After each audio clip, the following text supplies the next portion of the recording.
की आयरन और जिंक की बहुत सारी टैबलेट और गोलियां ली थी, क्योंकि डॉक्टर्स लोग का कहना था कि इसकी कोई दवाई नहीं होती। तो उसी को अपनाते हुए उसी कोरोना काल में जो आपने विटामिन सी डी वगैरह की गोली ली थी, उसका टॉप फूड हमेशा लेते रहे।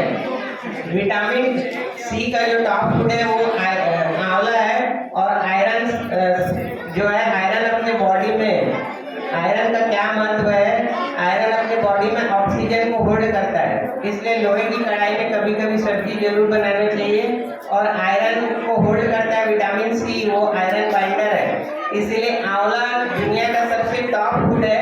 और आंवले का सेवन करने का मैंने जो तरीका अभी आपको बता रहा हूँ, वो आज पूरी दुनिया में आपको कहीं नहीं कोई बताया होगा कि आंवले का सेवन इस तरीके से करें। अभी आंवले का सीजन है, उसको पीस के उसका पाउडर बना लें और अपने कांच के बर्तन में चम्मच में रखें और थोड़ा थोड़ा स्वाद के अनुसार अपने सब्जी में जिसमें आप उपयोग कर सके उसमें डालते रहें, तो पूरा घर परिवार आंवला खाएगा।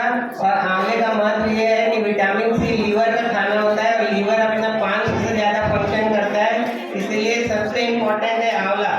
और आप जो सोडियम, जो नमक होता है, उसका इस्तेमाल कम से कम करें, क्योंकि सोडियम का फॉर्मूला होता है सोडियम क्लोराइड। नमक का फॉर्मूला सोडियम क्लोराइड होता है, और उसका जो क्लोराइड है वो अपने कैल्शियम जो बोन रहते हैं उसको कैल्शियम क्लोराइड बना के निकाल देता है। जो मैग्नीशियम हार्ट के लिए जरूरी रहता है उसको मैग्नीशियम क्लोराइड बना के निकाल देता है। और जो पोटेशियम जो लंग्स के लिए जरूरी रहता है उसको पोटेशियम क्लोराइड बना के निकाल देता है। आपने हर जगह सुने होंगे कि नमक को अपन डालते हैं, जानवरों को गड़ाते हैं, जब नमक डालते हैं हड्डी गलाने के लिए। इसलिए नमक की चीज़ें अगर आप लेते हैं तो वो जो चीज़ें आपको बहुत ज़्यादा उपयोगी है, जिसका फायदा है, वो वाली चीज़ों का सेवन ज़्यादा करें। अपने शरीर का कचरा 4 रास्ते से निकलता है, लीवर, किडनी, लंग्स और पसीना। इन 4 रास्तों को आप कभी भी कहीं पर भी अगर आप सर्च करते हैं गूगल में, तो मैं आपको बीमारी का एक बहुत बढ़िया सर्च करने का तरीका बता रहा हूँ, जो आपको आज तक कोई नहीं बताया होगा। आप घर बैठे अपने परिवार को कैसे स्वस्थ रख सकते हैं। अगर किसी को कोई बीमारी होती है या कोई आप दवाई लेके आते हैं, तो उसके पीछे उसमें इंग्रेडिएंट्स लिखे रहते हैं या दवाई का नाम लिखा रहता है। आप उसमें नेट में सर्च कर सकते हैं ये दवाई किस चीज़ में उपयोगी है, उसके पीछे इंग्रेडिएंट्स रहते हैं, उसमें कई सारे विटामिन रहते हैं जिसका बायोलॉजिकल और साइंटिफिक नाम अलग रहता है। आप सोचते हैं इतना बड़ा नाम की दवाई है, लेकिन वो कई सारे विटामिन रहते हैं।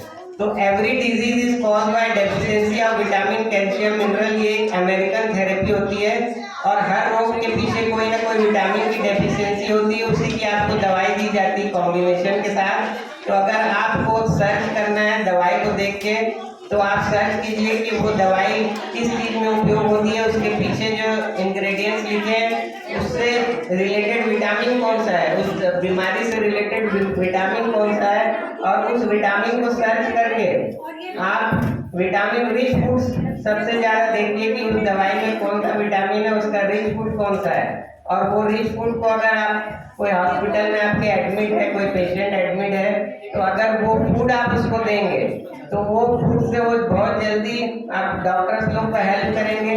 और आप हमेशा ये सर्च करिए कि क्या नहीं खाना है, क्या नहीं खाना है, वो ज़्यादा इम्पोर्टेंट है उस बीमारी में।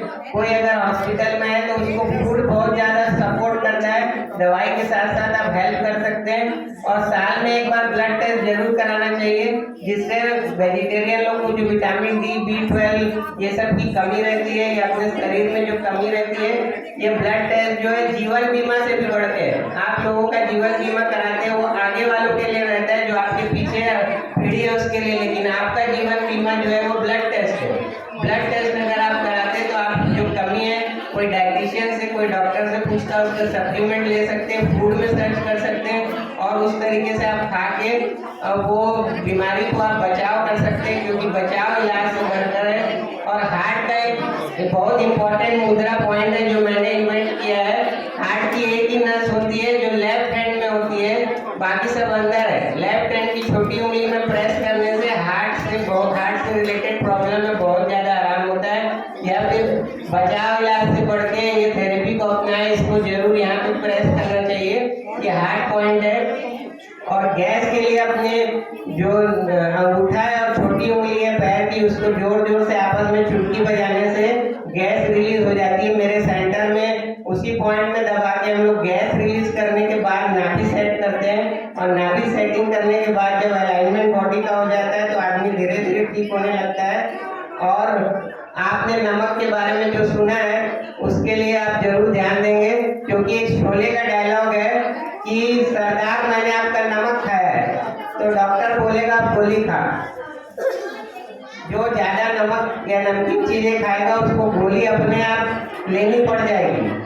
और एक बहुत ज्यादा इम्पोर्टेंट जो मैंने इन्वेंट किया है, जो मार्बल और ग्रेनाइट में आप नंगे पैर चलते हैं तो जो शरीर की हीट लॉस होती है, जहाँ आप खड़े रहते हैं वहाँ शरीर की गर्मी जो है वो मार्बल ग्रेनाइट खींच लेता है, और जब नीचे का तलवा टाइट हो जाता है तो आपका ब्लड सर्कुलेशन वीक हो जाता है। इसलिए घर में हमेशा कपड़े की चप्पल पहन के रहना चाहिए। और किसी को अगर एसिडिटी हो तो वो तुरंत थूक गिटकना चालू कर दे। ये बहुत बढ़िया इन्वेंशन है। अगर आप थूक गिटकते हैं तो वो न्यूट्रल कर देता है अपने एसिड को। कभी किसी को चक्कर आ रहा है या कोई प्रॉब्लम हो रही है, और हमेशा मिक्स वेजिटेबल, मिक्स दाल या मिक्स सीड या मिक्स फ्रूट इस तरीके का खाना खाना चाहिए, क्योंकि बॉडी को एक डेली नीड होती है। उस नीड को पूरा करने के लिए मिक्स की चीजें बहुत ज्यादा इम्पोर्टेंट है। और जब आप नहाते हैं तो आप हमेशा सर में कभी पानी नहीं डालें, और लेडीज लोग नहाने के बाद जो सर नहीं पोंछती है वो बहुत ज्यादा गलत है। आप इसका साइंटिफिक रीजन समझ लीजिए।